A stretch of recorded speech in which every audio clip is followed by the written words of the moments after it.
மத்தேயு சுவிசேஷம் 19ஆம் அதிகாரம் 4-5 வசனத்தை வாசிக்க கேட்போம். அவர்களுக்கு அவர் பிரதியுத்தரமாக ஆதியிலே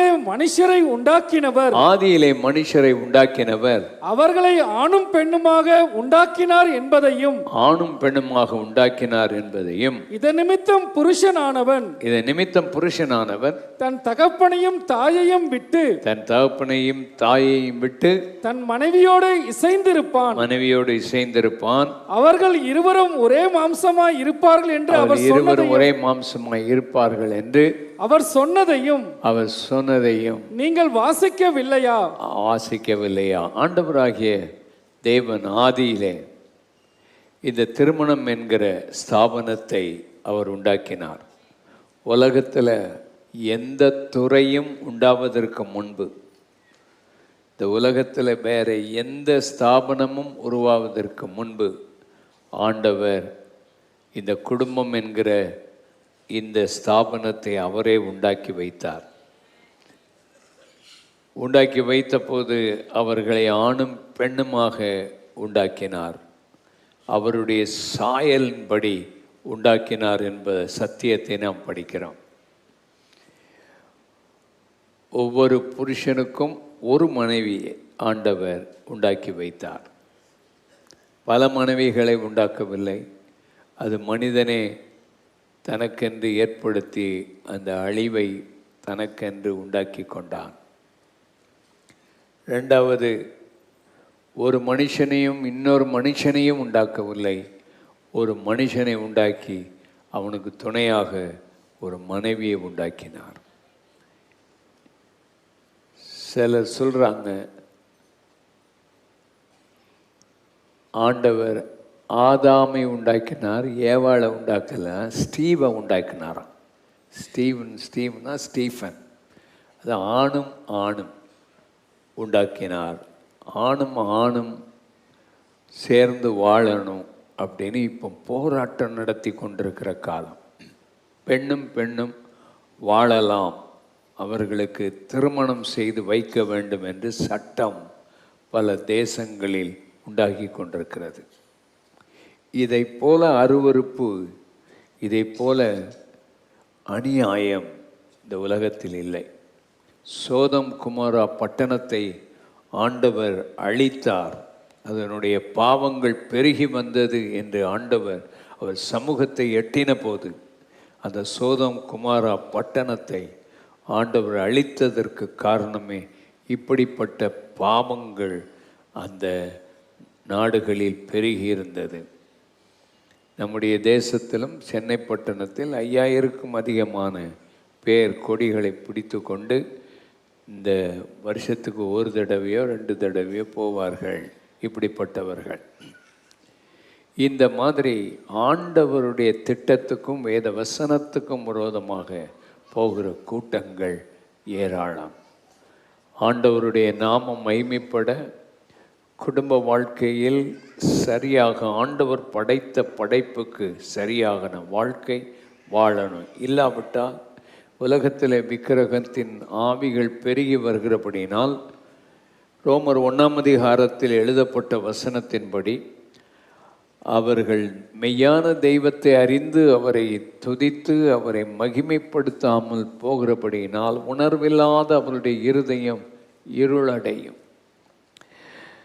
இந்த தேசத்தில் நாம் ஜெபிக்க வேண்டிய முக்கியமான ஜெபம், மெய்யான தெய்வத்தை ஜனங்கள் அறியணும், ஒரு எழுப்புதல் காணணும், இந்த தெய்வத்தை மக்களுக்கு ஆண்டவர் வெளிப்படுத்தணும். அதுதான் ஒரு பெரிய எழுப்புதல் என்று சொன்னால், தெய்வம் தம்முடைய ஜனங்கள் மத்தியிலே தம்முடைய அளவில்லாத பிரசன்னத்தை வைத்து அவர்களுக்குள் பாவ உணர்வுகளை கொண்டு வந்து அவர்களை பரிசுத்தப்படுத்தி ஆண்டவர் நடத்துவது. அது இந்த தேசத்தில் நடக்கணும். இல்லாவிட்டால் இந்த தேசத்தில் பெருகி வருகிற மற்ற அநேக காரியங்கள் நிமித்தம் ஆண்டவர் அவர்களை அசுத்தத்துக்கு ஒப்பு கொடுத்தார். இழிவான இச்சை ரோகங்களுக்கு அவர்களை ஒப்பு கொடுத்தார். கேடான சிந்தைகளுக்கு அவர்களை ஒப்பு கொடுத்து அவருடைய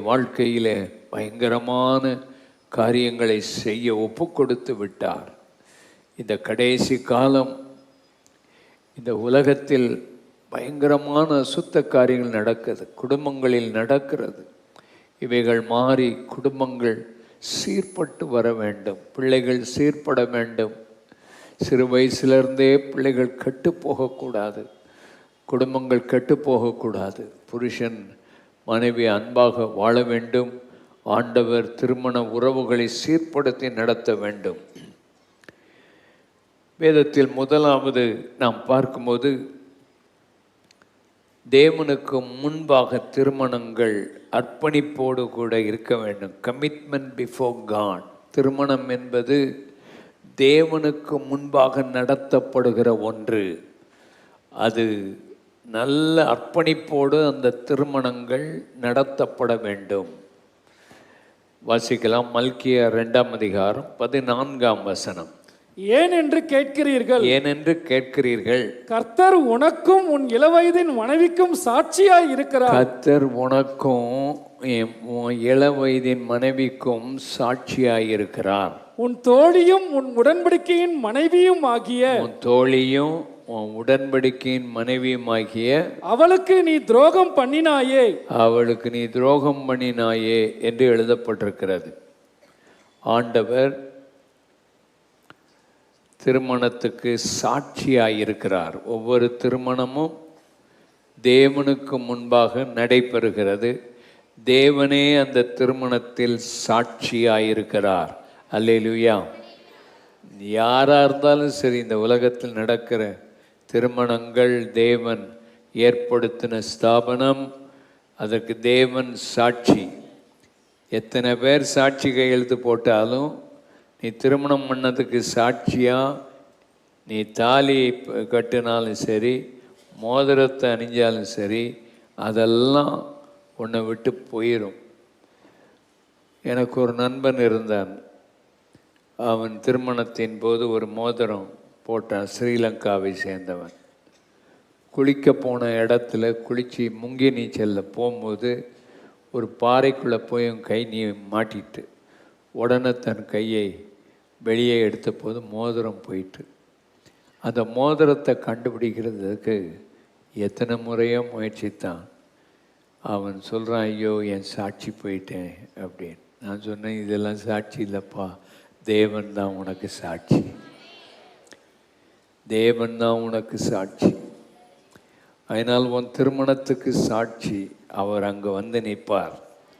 அதனால் உங்கள் வாழ்க்கையில் நீங்கள் துரோகம் பண்ணிடாதீங்க. உங்கள் வாழ்க்கையில் அவள் உடன்படிக்கை படி சேர்க்கப்பட்டவள். அவள் உன் தோழி என்று எழுதப்பட்டிருக்கிறது. அவன் என்ன தான் செய்தாலும் சரி, உனக்கு ஆண்டவர் ஒரு தோழியை கொடுத்திருக்கிறார். அல்லேலுயா சொல்லுங்கள். அல்லேலுயா. அதனால் திருமண வாழ்க்கை மிகவும் முக்கியம். நீதிமொழிகள் 2:16-17 வாசிப்போம். தன் இளவயதின் நாயகனை விட்டு, இளவயதின் நாயகனை விட்டு, தன் தேவனுடைய உடன்படிக்கையை மறந்து, தன் தேவனுடைய உடன்படிக்கையை மறந்து, இச்சகமான வார்த்தைகளை பேசும், இச்சகமான வார்த்தைகளை பேசும் அந்நிய பெண்ணாகிய பரஸ்திரிக்கும் தப்புவிக்கப்படுவாய். அந்நிய பெண்ணாகிய பரஸ்திரிக்கு நீ தப்புவிக்கப்படுவாய். இச்சையான வார்த்தைகளை பேசி தேவனோடு நீ பண்ண உடன்படிக்கையை மறக்க வைக்கிற எந்த பெண்ணும் ஜாக்கிரதையாயிரு. பெண்கள் ஜாக்கிரதையாக இருக்கணும். பெண்களும் இந்த மாதிரி விஷயங்களில் மற்றவர்களை ஈர்க்கத்தக்கதாக பல காரியங்களை செய்வார்கள். பொல்லாத இந்த காரியங்களை செய்கிற இவர்களுக்கு நீ தப்புவிக்கப்பட வேண்டும். ஆண்டவர் உனக்கு கிருபை தருவாராக. ரெண்டாவது, உன் திருமணம் மற்றவர்களுக்கு முன்பாக சாட்சியாக உண்டாக்கப்படுகிறது. வாசிக்கலாம். யோவான் 4:18. யோவான் 4:18. எப்படி எனில், எப்படி எனில் 5 புருஷர் உனக்கு இருந்தார்கள், 5 புருஷர் உனக்கு இருந்தார்கள். இப்பொழுது உனக்கு இருக்கிறவன் உனக்கு புருஷன் அல்ல. இப்போ உனக்கு இருக்கிறவன் உன் புருஷன் அல்ல. இதை உள்ளபடி சொன்னாய் என்றார். உள்ளபடி சொன்னாய் என்றார். புருஷனை அழைத்து கொண்டு வா. உனக்கு நித்திய ஜீவனுடைய ஜீவ தண்ணீர் உனக்கு தேவை. அந்த தேவை சந்திக்க உன் புருஷனை அழைச்சிட்டு வா. அவள் சொல்கிற, எனக்கு புருஷன் இல்லை. நீ சொல்கிறது உண்மைதான். உனக்கு 5 புருஷர்கள் இருந்தார்கள், எப்போ திருமணம் பண்ணா, எத்தனை பேர் திருமணம் பண்ணா, சாட்சி இல்லை. அங்கே மற்றவர்களுக்கு முன்பாக சாட்சி இல்லை. இப்போ சும்மா போய் ஒரு ஆளோட வாழ்கிறது, பிறகு அவனை தள்ளிடுறது, அப்புறம் அடுத்தவனை பார்க்குறது, அவனும் சரியில்லை, அவனை தள்ளிடுறது. எந்த புருஷன்தான் ரொம்ப அன்பாக ரொம்ப எல்லாத்தையும் உயிரை கொடுத்து இருக்கிற புருஷர்கள் ரொம்ப குறை தான். அதனால் அவங்களெல்லாம் தள்ளிட்டு இன்னொன்று கெட்டனா அது அதை விட மோசமாக இருக்கும். இவன் 5 பேரை பார்த்தா 5 பேரும் உருப்படி இல்லை, இப்போ 6வது ஆளை சேர்த்து வச்சிருக்கிறா. அதனுடைய ரகசியம் என்ன? அவள் பப்ளிக்கில் வந்து ஒன்றை ஒழுங்காக கட்டி அதோடு வாழலை. இப்படி இந்த கடைசி காலத்தில் இப்போ அப்படி தான் இருக்குது. இப்போ கடைசி காலத்தில் நடக்கிற சம்பவம் என்ன, வெளிநாடுகளில் இங்கேயும் சும்மா ஒரு ஆளோட போய் வாழ்ந்துட்டு அது சரியில்லைன்னு இன்னொரு ஆளை போய் பிடிக்கிறது. பப்ளிக் விட்னஸ் இருக்கணும், இவங்க தான் கணவனும் மனைவியும் என்கிற அந்த உறவு சரியாக இருக்கணும். ஆமேன், அல்லேலூயா. கரங்களை வைத்து கர்த்தரை ஸ்தோத்திரம் பண்ணுவோம். வாழ்க்கையில் மற்றவர்களுக்கு முன்பாக உன் திருமண வாழ்க்கை சாட்சியாக ஒரே ஆளோடு ஒழுங்காக இருக்கணும். திருமணம் 3வது, திருமணத்தில் சுயத்துக்கு இடமில்லை. சுயத்துக்கு இடமில்லை. வாசிக்க வேண்டாம். எபேசர் 5:32, எபேசர் 5:25 29 வரைக்கும். நீ கிறிஸ்து எப்படி சபையில் அன்பு கூர்ந்தாரோ அப்படி நீ மனைவின் மேல் அன்பு கூற வேண்டும். அவர் ஜீவனை கொடுத்து அன்பு கூர்ந்தார். எப்படி சபை தேவனுக்கு கீழ்ப்படுகிறதோ கீழ்ப்படிந்து இருக்க வேண்டும். இந்த 2லேயும் சுயம் அழிக்கப்படுகிறத பார்க்கிறோம். கீழ்ப்படிதல், சுயம் அழிக்கப்படுவது. அதே போல் வாழ்க்கையில் தேவன் நம்ம மேலே அன்பு கூர்ந்தது போல அவர் தன்னையே தன் ஜீவனையே கொடுத்தது போல அன்பு கூறுவது, சுயம் அழிக்கப்படுவது. நான் அடிக்கடி இப்போ சொல்கிறது, திருமணத்துக்கு ஜோராக உடுத்திட்டு வருவாங்க. ஜோராக நல்லா உடுத்திட்டு நல்ல கோட் சூட் போட்டு வருவாங்க. அப்புறம் ஒரு மாதிரி நல்ல ஒரு உடுப்பை உடுத்தி எல்லா நகைகளையும் அன்னைக்கு போட்டு நல்லா வருவாங்க. நல்லா வரும்போது நல்லா தான் இருக்குது, தப்பு ஒன்றும் இல்லை. கல்யாணத்துக்கு நல்லா உடுத்திட்டு வர்றது தப்பே இல்லை. சில ஆட்கள் கல்யாணத்து அன்னைக்கு வெள்ளையும் சொல்லையுமா வருவாங்க, அது ரொம்ப பரிசுத்தம்னு நினச்சிக்கிடுவாங்க. அப்படியெல்லாம் கிடையாது. நீ நல்லா உடுத்திட்டு வா, நல்லா இரு, ஆனால் அதை ஒழுங்காக பண்ணிட்டு வா. இந்த இடங்களுக்கு போய் ஒரு மாதிரி ஊசி அவ்வளோ இடத்துலையும் குத்தி உன் தலையை பிடிச்சி இழுத்து சீவி மிந்தி இருந்ததை விட மோசமாக நீ வந்துடக்கூடாது. அதனால் இவைகளெல்லாம் பார்த்து ஒழுங்காக வா. ஆனால் நீ லைனில் வரும்போதே ஆண்டவர் உன்னை கொல்லத்தான் கொண்டு வர்றார். என்னத்தை கொண்டு வர்றாரு? உன் சுயத்தை கொல்றதுக்கு தான் கொண்டு வர்றார். இதை நீங்கள் மனசில் நினச்சி, இன்னும் கல்யாணம் இந்த மாதத்தில் பண்ண போகிறவங்க, நீங்கள் வரும்போது உன் சுயத்தை கொல்றதுக்கு தான் கொண்டு வர்றார். சுயம் குடும்பத்தில் சாகலைன்னா சந்தோஷமாகவே நீ இருக்க முடியாது. அதனால் உன்னை எவ்வளவு தான் யார் என்ன பண்ணினாலும் என்ன பேசினாலும் சுயம் செத்துட்டா அப்படிங்கிறத பாரு. சுயம் சாகலைன்னா நீ வருத்தத்தோடையே இருப்பா, வேதனையோடே இருப்பா. உன் வாழ்க்கையில் சந்தோஷம் இருக்காது.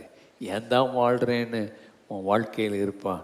நீ கர்த்தருக்காக வாழ உன் சுயம் சாகுதான் திருமணத்தில். அதை மாத்திரம் நீ பார்த்துக்கொள்ள. அடுத்தது 4வது, திருமணத்தில் ஏற்படுகிற பிரச்சனைகள்.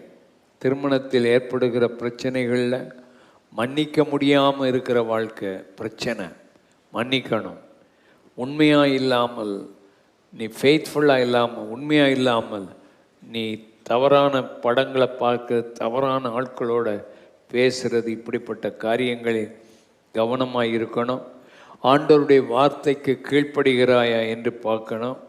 கம்யூனிகேஷன் எப்படி இருக்கிறது என்பதை பார்க்கணும். 2 பேரும் பேசுகிற வார்த்தையில் எப்படி இருக்கிறீர்கள்? எப்பவும் எரிச்சலாக கோபமாக கம்யூனிகேட் பண்ணுறியா? எப்பவும் உன்னுடைய கம்யூனிகேஷன் அன்பு இல்லாமல் பயங்கரமாக உன் முகத்தை மாற்றிக்கிட்டு நீ கோபத்தோட கம்யூனிகேட் பண்ணுறியா? உன் வாழ்க்கையில் நீ எப்படி ஒருத்தருக்கு ஒருத்தர் கம்யூனிகேட் பண்ணுறீங்க, ஒருத்தருக்கு ஒருத்தர் பேசுகிறீங்க, இவைகளிலே கவனமாக இருக்கணும். நம்ம நாட்டில் உள்ள பிரச்சனையில் ஒன்று, திருமணம் பண்ண பின்பு பிள்ளைகளை பிரித்து அவங்க வாழ்கிறதுக்கு விட மாட்டார்கள். அந்த பிள்ளைகள் திருமணம் பண்ண பின்பும் வீட்டிலேயே வைத்து கொள்வது, அவர்களை தனியாக விட்டு அந்த குடும்பம் தனி குடும்பமாக இல்லாமல் கூட்டு குடும்பமாக இருக்குது. போன வாரத்தில் ஓட்டு போட வந்திருக்கிறாங்க, 2-3 லாரியில் வந்திருக்காங்க. நாங்கள் கூட்டு குடும்பமாக இருக்கிறோம், மொத்தம் 100 பேர் கூட்டு குடும்பத்தில் இருக்கிறாங்க. இதுதான் நம்முடைய கலாச்சாரம், தப்பு ஒன்றும் இல்லை. ஆனால் குடும்பங்கள் வேதத்தில் முதல்ல கட்டளையே தகப்பனையும் தாயை விட்டு பிரிந்து மனைவியோடு இசைந்திருக்கிறது. அதற்கு வழி இல்லை. அது உனக்கு சம்பாத்தியம் பண்ணி தனியாக இருக்க முடியல, அப்பா அம்மாவை கவனிக்கணும்னா சேர்ந்து வாழ்கிறது தப்பு ஒன்றும் இல்லை. ஆனால் நீங்கள் 2 பேரும் தனித்த குடும்பங்கள் என்கிறத உறுதிப்படுத்தி வாழணும். இது குடும்பங்களில் வர்ற பிரச்சனைகளில் ஒன்று. இந்த நாத்தனார்கள் இதெல்லாம் சேர்ந்து வாழும்போது இந்த பொறாமைகள் பெருமைகள் உண்டாகி அந்த குடும்பங்கள் சீரழிஞ்சு போகாதபடி பாதுகாத்து கொள்வாயாக. ஆகையினால இந்த கூட்டு குடும்பங்கள் என்கிற பிரச்சனைகள் வருகிறது. கம்யூனிகேஷனில் முக்கியமாக எப்படி கம்யூனிகேட் பண்ணுவது. சில ஆட்களுக்கு கம்யூனிகேட் பண்ண முடியாது, ஆண்களுக்கு கம்யூனிகேஷன் வராது, லேசில் பேச்சு வராது, மற்றவங்களோட பேசுவாங்க, ஒய்ஃபோட பேச்சு வராது. அதனால் கம்யூனிகேஷனில் சரியான கேள்விகள் கேட்கணும். அப்போ கேள்விகள் கேட்கும்போது பேச்சு ஆரம்பமாகும் என்கிறத நம்ம பார்க்குறோம். அதனால் கேள்விகள், சில கேள்விகள் நல்ல கேள்விகள் கேட்கணும். தப்பான கேள்வியை போய் கேட்டுறக்கூடாது, அது கூட கொஞ்சம் பிரச்சனை உண்டாக்கிறோம். நல்ல கேள்விகளை கேட்டு பேச்சுகளை ஆரம்பிக்க வேண்டும். கம்யூனிகேஷனில் வாழ்க்கையில் அது ரொம்ப முக்கியம். அடுத்தது லிசன் பண்ணணும். அடுத்த ஆள் பேசும்போது கவனமாக கவனித்து கேட்கணும். இதுதான் ரொம்ப முக்கியமான காரியங்கள். மனைவி பேசும்போது வேறு எதையாவது நீ பேசிக்கிட்டு இருந்தால், இல்லாட்ட வேறு எதாவது பார்த்துக்கிட்டு இருந்தால் சும்மாவே காது கேட்காது, அப்புறம் மனைவி பேசுகிறது ஒன்றுமே கேட்காது. ஆகையினால லிசன் பண்ணு. அவள் சோப்பு வாங்கிட்டு வாங்கப்பா, இது பேஸ்ட் முடிஞ்சிட்டு, இல்லாட்ட ஏதாவது வாங்கிட்டு வாங்கன்னு சொன்னால் அவர் வாங்கிட்டு வரமாட்டார். சாயந்தரம் வரும்போது வாங்கிட்டு வரமாட்டார். ஒரு அம்மா அவர்கிட்ட சொல்லி சொல்லி பார்த்துச்சு, மறந்து வந்தார். பின்னால் ஷர்ட்டில் பேஸ்ட் வாங்கிட்டு வாங்கன்னு ஒட்டியே விட்டுட்டு, அதனால் அவர் பஸ்ஸில் போகும்போது ஆட்கள் பின்னால் வாசிக்கிறாங்க, பேஸ்ட் வாங்கிட்டு வாங்க. என்னுடைய மனைவி சொன்ன மாதிரி கேட்குதே அப்படின்னு இருந்தார். ஆஃபீஸில் போனாலும் பேஸ்ட் வாங்கிட்டு வாங்கன்னு வாசித்தார். அதனால் வரும்போது பேஸ்ட் வாங்கிட்டு வந்தார். சில ஆட்களுக்கு இப்படி தான் ஒட்டி விட வேண்டியிருக்கும். அதனால் அதெல்லாம் ஞானமாக செய்யுங்க, ஆண்டவர் உங்களோட கூட இருப்பார். அதனால் கம்யூனிகேஷனில் லிசனிங், த ஸ்பவுஸ், ஒய்ஃபும் அப்படி தான், புருஷன் பேசுகிறத என்ன செய்யணும், லிசன் பண்ணணும். சில ஆட்கள் புருஷன் கம்யூனிகேட் பண்ண புருஷன் கம்யூனிகேட் பண்ணும்போது அவங்க பாட்டு வேலை செய்துக்கிட்டு அந்த கம்யூனிகேஷனை அவங்க ஏற்றுக்கொள்ளாமல் அதை போட்டு நீங்கள் உடைச்சிட்டிங்கன்னா புருஷன்மார் என்ன செய்வாங்கன்னா, ஐயோ பேசினா தானே பிரச்சனையே வருது, அதோடு பேசாமல் விட்டுருவோன்னு சொல்லி அவர் பேசுகிறத விட்டுருவார். இப்படி இல்லாதபடி கர்த்தர் அந்த லிசனிங் ப்ராசஸை ஒழுங்காக கொண்டு வர்றதுக்கு ஆண்டவர் சார். ஃபீட்பேக்குன்னு சொன்னால் என்ன பேசுகிறோமோ அதை திரும்பி பார்க்கணும், திரும்ப கேட்கணும், விளங்கலைன்னா திரும்ப கேட்கணும். என்ன பேசுகிறோம் குடும்பங்களில் கவனித்து ஃபீட்பேக்கை வாங்கணும். இவைகளை நாம் செய்யணும். அடுத்தது நான் வெர்பல் கம்யூனிகேஷன்.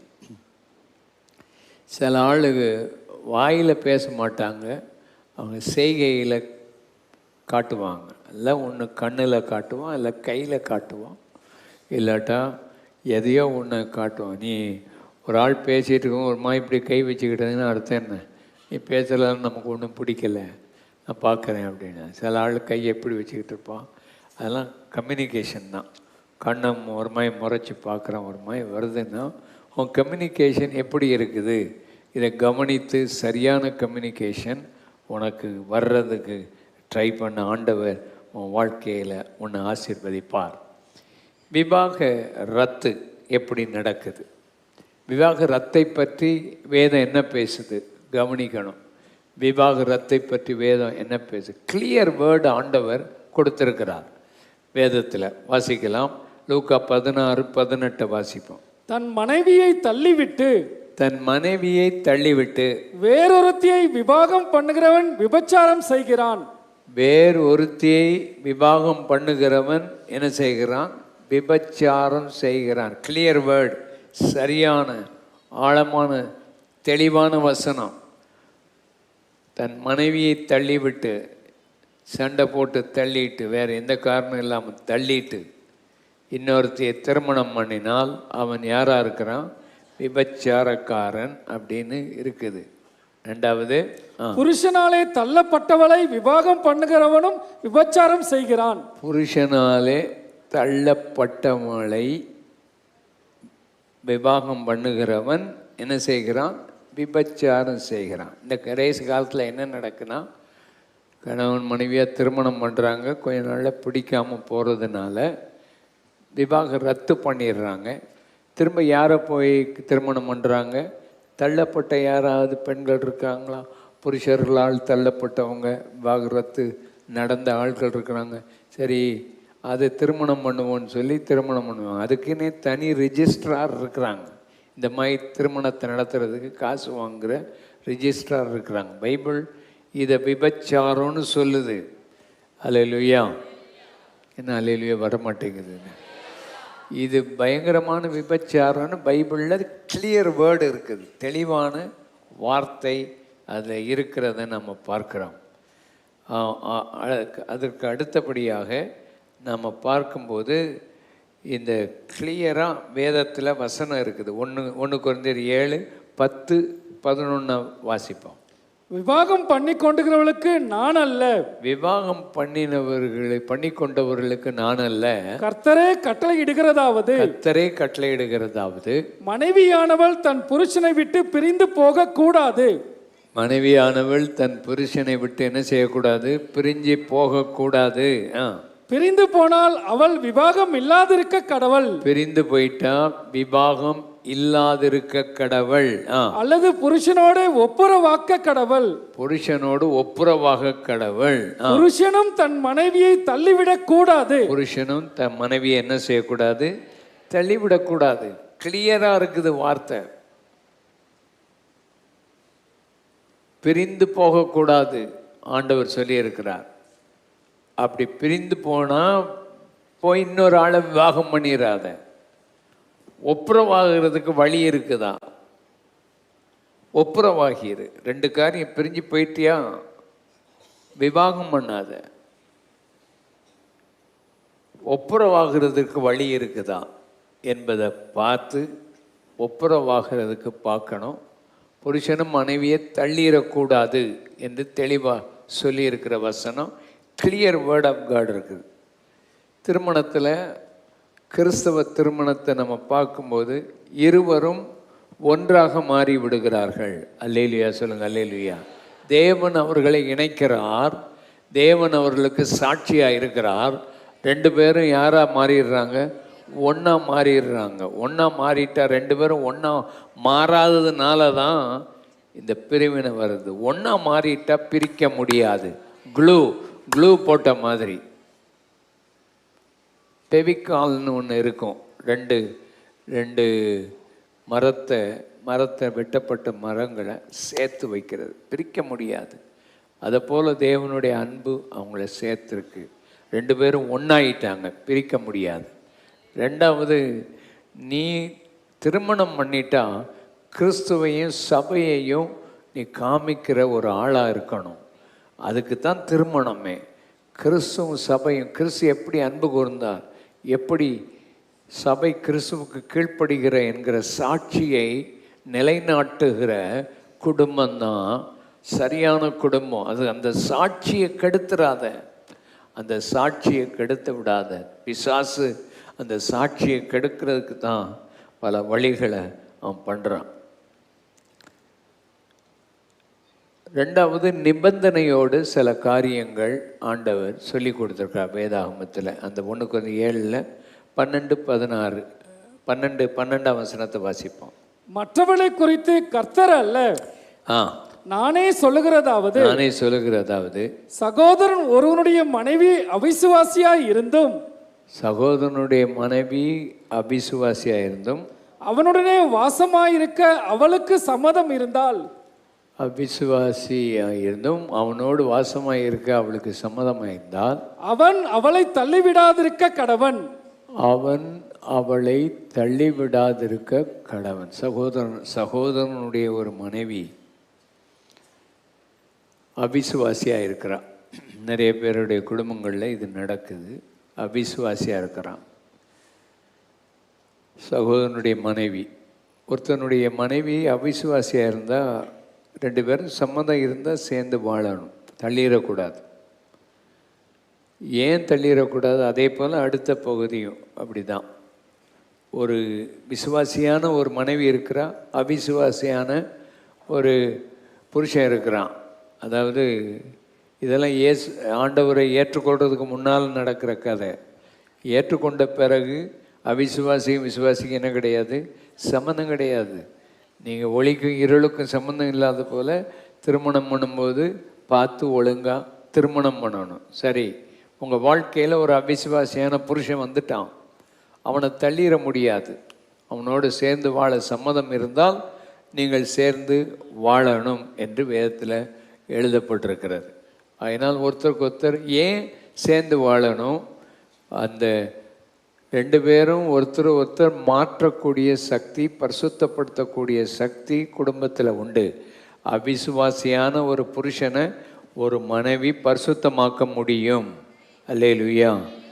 அவிசுவாசியான புருஷனை பரிசுத்தமாக்க முடியும், அவிசுவாசியான மனைவியையும் பரிசுத்தமாக்க முடியும். ஆண்டவர் அந்த காரியத்தை கொண்டு வருகிறார். காரணம், பிள்ளைகள் பரிசுத்தமாக இருக்குமே என்று சொல்லப்படுகிறது. கர்த்தரால் முடியாதது ஒன்றுமே இல்லை, ஆண்டவரால் மாற்ற முடியும். எத்தனை பேர் உங்கள் வீட்டில் அவிசுவாசியான புருஷன் இருக்கிறாங்க? கை வைத்து காண்பீங்க. அவிசுவாசம் கையை வைத்த சொன்னால் வைத்த மாட்டேன். சரி, புருஷன் ரட்சிக்கப்படாமல் இருக்கிறார், அவங்க கை வைத்து காண்பீங்க. புருஷன் ரட்சிக்கப்படாமல் இருக்கிறார். சரி, உங்கள் வாழ்க்கை ரொம்ப முக்கியம். அவருக்கு உபதேசம் பண்ணி என்ன செய்ய முடியாது? ரட்சிப்புகளை நடத்த முடியாது. அதுக்கு பின்னால் நம்ம பார்ப்போம். ஆகையினால் நீங்கள் சேர்ந்து வாழணும், பிரிஞ்சு போயிடக்கூடாது என்று வேதத்தில் எழுதப்பட்டிருக்கிறது. அடுத்த வசனத்தை வாசிங்க.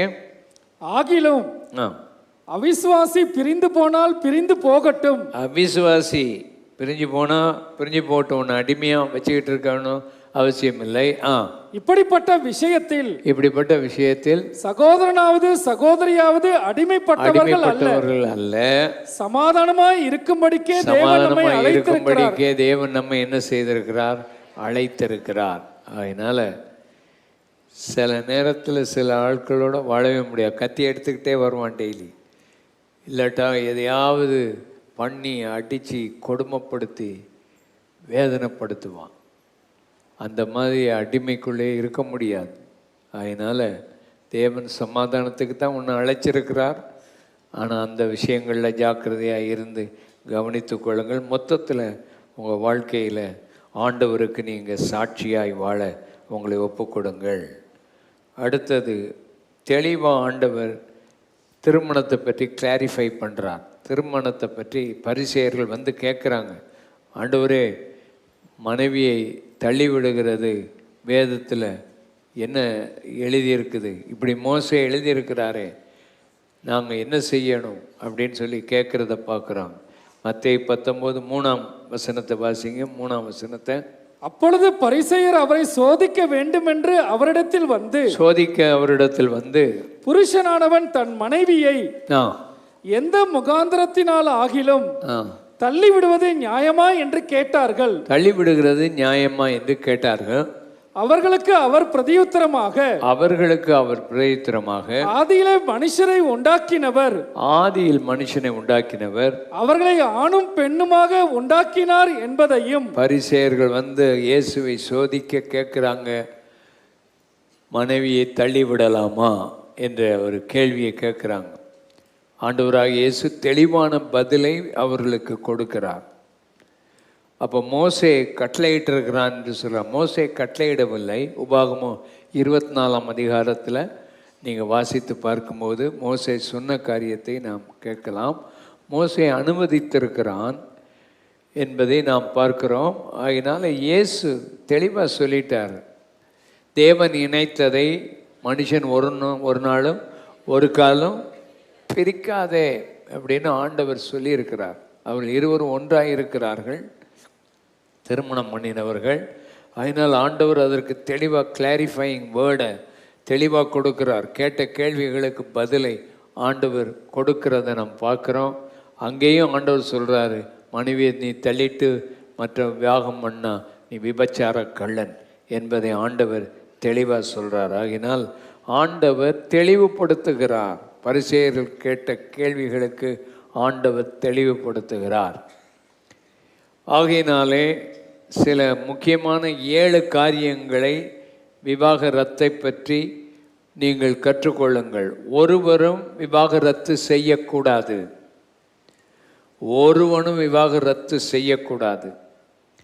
கிறிஸ்தவ விசுவாசிகள் விவாகரத்து செய்யக்கூடாது. தெளிவான வார்த்தை வேதத்தில் இருக்குது. 3வது, விசுவாசிகள் என்கிற விவாகரத்து என்கிற வார்த்தையே வீட்டில் பேசக்கூடாது. எல்லோரும் கைகளை உயர்த்தி நல்ல ஜெபம் பண்ணுவோம். ஆண்டவரே, விவாகரத்து பண்ணிடுவேன்னு சொல்கிற வார்த்தையை வீட்டில் பேசக்கூடாது. 190% விசுவாசிகள் வீட்டில் அடிக்கடி பேசுகிற வார்த்தை, உன்னை விவாகரத்து பண்ணிடுவேன், உன்னை விவாகரத்து பண்ணிடுவேன். புருஷனும் பேசுகிறான், யாரும் பேசுகிறான், மனைவியும் பேசுகிறான். இந்த காரியத்தை சபையில் விட்டுறணும். விவாகரத்தை பற்றி பேசிக்கொண்டே இருக்காது. அடுத்தது, விவாகரத்து என்கிறது என்ற கட்டளை வேதாகமத்தில் இல்லை. விவாகரத்தை நான் வெறுக்கிறேன் என்கிற வார்த்தை இருக்கிறது. ஆண்டவர் அதை வெறுக்கிறார் என்கிற வார்த்தை இருக்கிறது. விவாகரத்து செய்தவர்கள் லீடர்ஷிப் பொசிஷனுக்கு வர முடியாது. கவனிக்கணும். நீங்கள் மாடலாக இல்லாதனால லீடர்ஷிப் பொசிஷனில் தலைமைத்துவத்துக்கு வர முடியாத சூழ்நிலை. நிறைய 24% ஊழியர்களுடைய குடும்பங்கள் விவாகரத்து ஆன குடும்பங்களாக இந்த உலகத்தில் இப்படி இருக்கிறது. அவர்கள் விவாகரத்து ஆயிட்ட ஊழியத்தை விட்டு இறங்கிடணும். அவங்க லீடர்ஷிப்பில் இருக்க முடியாது. விவாகரத்து என்பது பாவம் என்கிற உணர்வு மக்களுக்குள் உண்டாக வேண்டும். ஆகினால் இந்த வசனங்களை வைத்து விவாகரத்து இருக்கக்கூடாது. ஆனால் விவாகரத்து எப்போ ஆகுது? புருஷன் இறக்கும்போது அந்த பிரமாணத்தை விட்டு அவள் விடுதலை ஆகிறாள் என்று வேதம் சொல்லுகிறது. அடுத்தது, ஒரு அவிசுவாசியான புருஷன் பயங்கர கொடுமை, அவளை கொல்றதுக்கு பார்க்குறான்னு சொன்னால் அவனோடு வாழ முடியாது. நீ பிரிஞ்சிருக்கலாம், ஆனால் நீ திருமணம் பண்ணக்கூடாது. ஒப்புரவாகிறதற்கு நீ சேர்ந்து வாழ நீ ஒப்பு கொடுக்கணும்.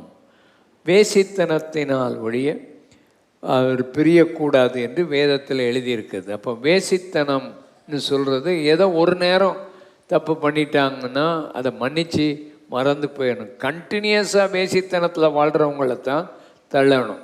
மற்றபடி அவங்க ஏதோ ஒரு நேரம் தப்பு பண்ணிட்டாங்கல்ல, நீ சந்தேகப்படுறான்னு சொல்லி தள்ளிடாத. உன் வாழ்க்கையில் நீ ஜாக்கிரதையாகிரு. இப்படிப்பட்ட காரியங்களை வேதம் தெளிவாக சொல்லுது. 2 கைகளை உயர்த்தி, ஏன் இதை பற்றி நம்ம நேரம் எடுத்து பேசணும்? கை உயர்த்தி. சபைகளில் விவாகரத்துக்கள் தாராளமாக நடக்குது இந்த நாட்களில்.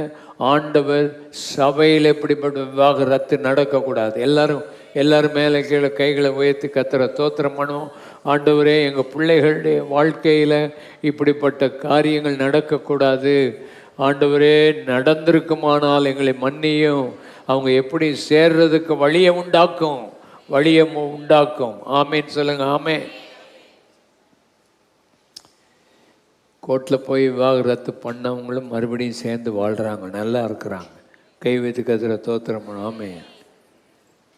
விவாகரத்து பண்ணிட்டு போய் இன்னொருத்தனை கல்யாணம் கட்டிடக்கூடாது. அதுதான் பொல்லாத காரியம். இந்த வாழ்க்கையில் கவனமாக இருக்கும். இந்த காலத்தில் பிள்ளைகளை, வாலிப பிள்ளைகளை பார்த்து கல்யாணம் பண்ணுங்கப்பா. பொறுமையாக நல்லா ஜெபம் பண்ணி அப்பா அம்மா காரியங்கள் கன்சல்ட் பண்ணி ஒழுங்காக பண்ணுங்கள். அப்பா அம்மாவும் ஒரே பிடிவாதமாக நின்றாதீங்க. கொஞ்சம் பார்த்து நல்லா விசாரித்து, குடும்பங்களை விசாரித்து பண்ணுங்கள். ஆண்டவங்களை அபிசுவாசியாக போய் பண்ணிடாதீங்க. நீங்கள் நினைக்கிற மாதிரி கல்யாணம் இருக்காது. நீ லவ் பண்ணுற மாதிரி கல்யாணம் இருக்காது. உன் வாழ்க்கையில் அவங்க பண்ணாங்க இவங்க பண்ணாங்கன்னு சொல்லி பண்ணாத. நீங்கள் ஜாக்கிரதையாக இருங்க. பண்ணிட்டா அது வாழ்நாள் முழுசும் கூட இருக்கிறதுக்கு ஒப்பு கொடுத்து பண்ணு. பிரியாத. கர்த்தர் உன்னை ஆசீர்வதிப்பாராக. ஆமேன். குடும்பத்தில் எப்படி ஐக்கியமாக இருப்பது வாசிக்கலாம். 3ஆம் அதிகாரம் 1 பேதுரு 3ஆம் அதிகாரம் 1ஆம் வசனம்.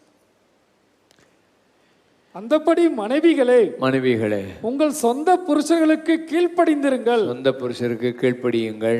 அப்பொழுது அவர்களில் யாராவது திருவசனத்திற்கு கீழ்ப்படியாதவர்களாய் இருந்தால்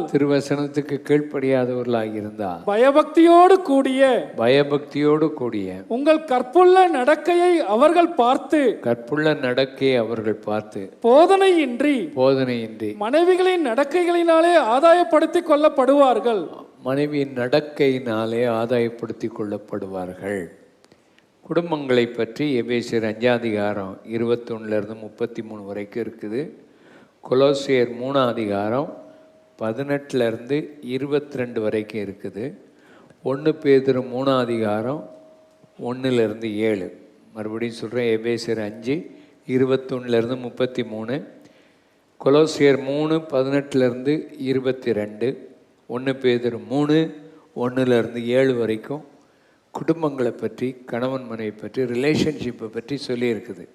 என்ன ரிலேஷன்ஷிப்பை பற்றியெல்லாம் சொல்லியிருக்குது? 1 கணவன் மனைவியினுடைய ரிலேஷன்ஷிப், 2வது பெற்றோர் பிள்ளைகளுடைய ரிலேஷன்ஷிப்பு, 3வது நீங்கள் எஜமான் வேலைக்காரர்களுடைய ரிலேஷன்ஷிப்பை பற்றி சொல்லியிருக்கு. வேலை ஸ்தலத்தில் எப்படி நீங்கள் ஐக்கியமாக இருக்கணும், வேலை ஸ்தலத்தில் உள்ளவங்களுக்கு விரோதமாக போகக்கூடாது, நல்ல ரிலேஷன்ஷிப்போடு இருக்கணும். இந்த ரிலேஷன்ஷிப்புக்கு எல்லாம் மாடல் யார் அப்படின்னு போட்டிருக்கு. இயேசு கிறிஸ்து மாடல் என்பதை பார்க்குறோம். அதனால் உன் புருஷன் ரட்சிக்கப்படாதவனாக இருந்தால் அவனுக்கு போய் உபதேசம் பண்ணிக்கிட்டே இருக்காத.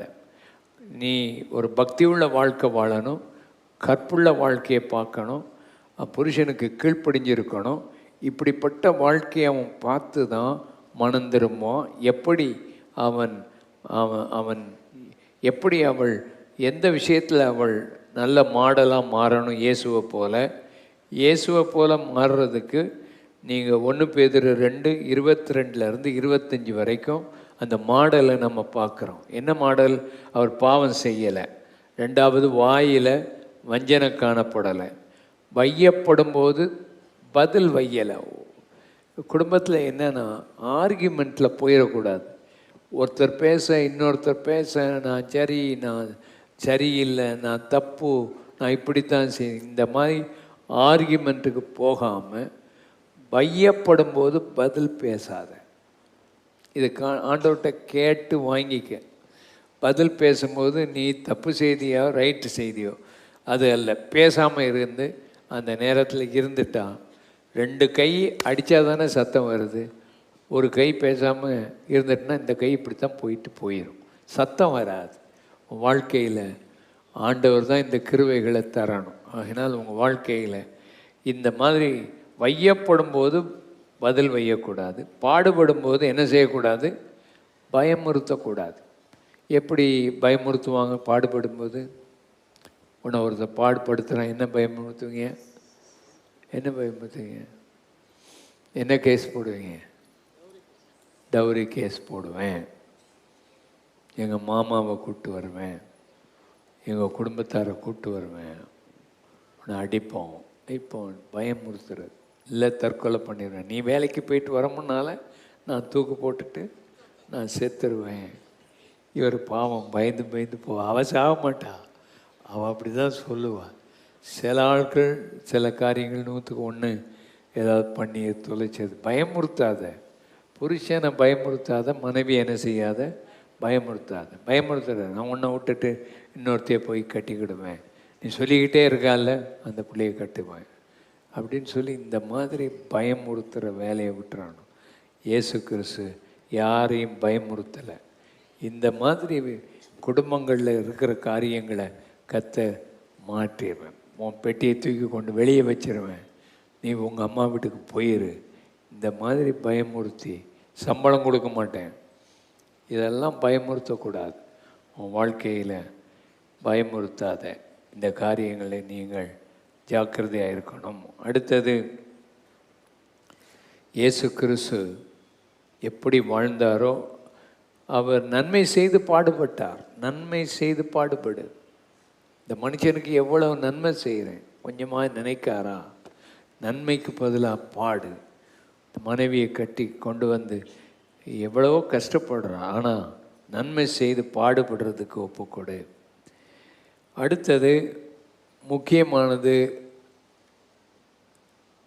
3 முக்கியமான காரியத்தில் வெளிப்படையான 1 பேதுரு 3ஆம் அதிகாரத்தை வாசிக்கும்போது வெளிப்படையான அலங்காரம், உள்ளான அலங்காரம் தான் வீடுகளில் ரொம்ப முக்கியம். வெளிப்படையான அலங்காரங்கள் தவிர்க்கப்பட வேண்டும். வெளிப்படையான அலங்காரம் 3 வட்டாரத்தில் வெளிப்படையான அலங்காரத்தை இப்போ செய்கிறாங்க. 1 முடி, 2வது நகை, 3வது ட்ரெஸ்ஸு. இந்த 3 காரியங்களில் ஓவராக போகாத வெளிப்படையான இந்த 3 காரியத்தில் உனக்கு அலங்காரம் தேவை. இப்போ எல்லாம் முடியில தான் இருக்குது. முந்தி முடியை ஒழுங்காக கட்டி கொண்டை போட்டாங்க, இப்போ முடியை என்ன செய்துட்டா, முடியை எங்கே விரித்து விடுவாங்க? அதாவது துக்க வீட்டில் தான் குளிச்சுட்டு முடியை விரித்து போட்டிருப்பாங்க துக்க வீட்டில். இப்போ எல்லாமே ஸ்ட்ரைட்டன் பண்ணிடுறது. இந்த சூடு கம்பியை வச்சு முடியை இழுத்து ஸ்ட்ரைட்டன் பண்ணி அப்படி போட்டுடுறது முடியை. போடுங்க, தப்பு ஒன்றும் இல்லை, ஆனால் கொஞ்சம் லிமிட்டாக இருங்க. சில ஆள் குதிரை கொம்பு கிடையாது, இந்த ஆட்டுக்கடாக்கள் மாதிரி கொம்புகளை வச்சுட்டு வந்துடு. உன் ட்ரெஸ்ஸு அடுத்த ஆளை கெடுக்கிற அளவுக்கு உன் ட்ரெஸ்ஸை பண்ணாத. ஒழுங்காக மறைக்க வேண்டிய பகுதியை மற. இதெல்லாம் பாரு. லோ ஹிப்புன்னு போட்டு கழுத்தை போட்டு நீ சப்போஸ் நீ உட்காந்துருக்க, உன் பின்னால் ஒரு ஆம்பளை உட்காந்துருக்கான், உன் கழுத்து லோவாக இருக்குது, இல்லை முன்னால் லோவாக போடுற, உன் ஹிப்பை லோவாக போடுற, கையே இல்லாமல் வர்ற நீ. இந்த மாதிரி காரியங்களெல்லாம் மாற்றி நீ கொஞ்சம் மாறணும். எல்லாம் கை வைத்து சபையில் ஒரு ஒழுங்காக ட்ரெஸ் பண்ண. ஆண்டவர் ஆராதிக்க வரும்போது ஒரு ஒழுங்காக ட்ரெஸ்ஸை மறைச்சி போட்டு வரக்கூடாதான்? உன் பக்கத்தில் உள்ளவன் ஒரு மாதிரி பார்த்துக்கிட்டு இருக்கிறானே, அவனையும் கெடுத்து உன்னையும் கெடுத்துறாத. கை வைத்து, ஆண்டவரே எங்கள் சபையில் இந்த ட்ரெஸ் விஷயத்தில் கரெக்டாகணும், முடி விஷயத்தில் கரெக்டாகணும், ஓவர் நகைகளை போட்டு ஆண்டவரே ஆலயத்துக்கு வராதபடி காத்துக்கொள்ளும், எப்போ பார்த்தாலும் நகை என்று போகாதபடி காத்துக்கொள்ளும். ஆனால் உள்ளான அலங்கரிப்பு வேணும். சாந்தமும் என்ன வேணும்? அமைதியாயிரு. இந்த அலங்காரம் வர்றதுக்கு ஜெபம் பண்ணு. சாந்தமாக இருக்கப்பார், அமைதியாக இருக்கப்பார். இந்த அலங்காரம் வேணும்னு கேளு. இது விலையேறப்பெற்ற அலங்காரம், ஆண்டவர் ஆசீர்வதிப்பார். அடுத்தது, ஒரு கணவன் மனைவி ஐக்கியமாக இருக்கணும்னா கணவனை கனப்படுத்தின மனைவி யாரை போல? சாராளை போல. சாராள் ஆபிரகாமை எப்படி கூப்பிட்டா? ஆண்டவனே அப்படின்னு அழைச்சா, எஜமானனே என்று அவளுக்கு கூப்பிட்டான். இந்த காலத்தில் அது மாறி போச்சு. இந்த காலத்தில் புருஷனை பேர் சொல்லி கூப்பிட்டா தான் அது அன்புன்னு சொல்கிறான். அடுத்தது போடா வாடா அப்படின்னு பேசுகிறான். லிட்ரலாக நம்ம சர்ச்சில் ஒரு விசுவாசி, நான் போனேன் ஒரு வீட்டுக்கு அமெரிக்காவில், அங்கெல்லாம் ஜெபத்துக்கு உட்காந்துருக்கோம், குடும்ப ஜெபத்தில். அவன் புருஷன் டேய் அந்த பைபிளை எடுத்துகிட்டு வாடா, கொண்டு வாடா அப்படி இப்படின்னா. எனக்கு நான் தலையை கீழே போட்டு கேட்டுட்டேன், இது எங்கேருந்து படித்தா நீ? அவனை போடா வாடா, இந்த வேலையை வச்சுக்கிடா. நான் ஒரு ஆள் இல்லை, 2 ஆள் 3 ஆள் சரிப்படுத்தியிருக்கிறேன் இந்த விஷயத்தில். இதெல்லாம் பிப்ளிக்கல் டேர்ம் கிடையாது. புருஷன் தான், அவன் வயசு குறையான ஆளாக இருக்கலாம், ஆனால் நீ மதிக்க வேண்டிய அளவில் மதிக்கணும். ஆண்டவர் உனக்கு உதவி செய்வாராக. அப்புறம் மனைவியையும் மதிக்கணும்னு போட்டிருக்குது அந்த 1 பேதுரு 7ஆம் அதிகாரம் கடைசியில். அவளும் நித்திய ஜீவனை சுதந்திரிக்கிறான்னா அவளுக்கு செய்ய வேண்டிய கனத்தை செய். போடி வாடி, அவங்க அப்பா அம்மா பேரை சொல்லி, நீ ஜாதியை சொல்லி, இந்த மாதிரியெல்லாம் அவளை அசிங்கப்படுத்தக்கூடாது. கனப்படுத்து அவளை மரியாதையோட நடத்து. அவள் 2வது சிட்டிசன் மாதிரி நடத்திடக்கூடாது. இந்த நம்ம கலாச்சாரத்தின்படி ஒய்ஃப் மாதிரிலாம் தாழ்ந்தவங்க, புருஷன்தான் உயர்ந்தவங்க இல்லை, சமமானவர்கள் தான் கிறிஸ்தவ முறைப்படி. கீழ்ப்படினா அவள் அடங்கி இருக்கிறது உண்மை. ஆனால் அவன் வாழ்க்கையில் அடிமைகள் அல்ல அவர்கள். அதனால் சேர்ந்து வாழணும். அவள் பலவீன பாண்டமாக இருக்கிறாள். மனைவியானவள் யாராக இருக்கிறாள்? பலவீன பாண்டமாக தான் இருக்கு. அதை உணர்ந்துக்கணும் எல்லா புருஷன். பலவீன பாண்டம்னா பலவீனமாக இருக்கிற அவள் என்னத்தையாவது பேசுவாள், அவள் என்னத்தையாவது சொல்லுவாள், என்னத்தையாவது பானா. நீ அவளை தாங்கணும். பலவீனப்பட்டவங்களை என்ன செய்யணும்? ஆமாம், பலவீனமான ஒரு கொடி இருந்தால் அதை என்ன செய்யணும்? தாங்கணும். பலவீனமான ஒரு பாண்டம் கிளாஸ் இருக்குது, அதை கரையில் ஓரத்தில் வச்சிடக்கூடாது. விழுந்தால் என்ன செய்யும்? உடஞ்சி போகும். அதை கவனமாக டீல் பண்ணு. அவள் பலவீன பாண்டங்கிறத யோசித்துக்க. அவன் என்னத்தையாவது சொன்னால் அதை பற்றி உன் உள்ளத்தில் எடுத்துக்கிட்டாது. அவளை தாங்கு. ஏமாள்றா. எப்படி எல்கானா என்ன செய்தார்? ஏமா அழுறா, ஏமா சாப்பிடாமல் இருக்கா, மற்ற 10 குமாரரை பார்க்கல நான் மேன்மை உள்ளவன் இல்லையா? இப்போ புருஷன் சொன்னால் 10 குமார நீர் ஒன்றும் மேன்மை இல்லை அப்படின்னு சொல்லிடுவாங்க. அதெல்லாம் கவனமாக பார்த்து அப்படி சொன்னாலும் பரவாயில்ல, நீங்கள் தாங்கி போங்க. அல்லேலூயா. நல்லா 2 கைகளை வைத்து மனைவிமாரை தாங்குங்க. அவங்க பலவீன பாண்டம் அப்படின்னு பைபிளில் சொல்லி இருக்குது. அவங்க தாங்க. இயேசு தமக்கு பிரியமாய் நடவாமல் பலவீனரை தாங்கும்படி அவர் தன் ஜீவனை கொடுத்தார். நிந்தையை சுமந்தார். உன் வாழ்க்கையில் சுமந்துக்க, தாங்கி அவங்கள நடத்துங்க. புருஷனை மதித்து நடத்துங்க. ஆண்டவர் பெரிய காரியங்களை செய்வார். இதெல்லாம் நீங்கள் ஐக்கியமாக இருக்கிறதுக்கு எதுக்குன்னா, ஜெபத்துக்கு தடை வரக்கூடாது.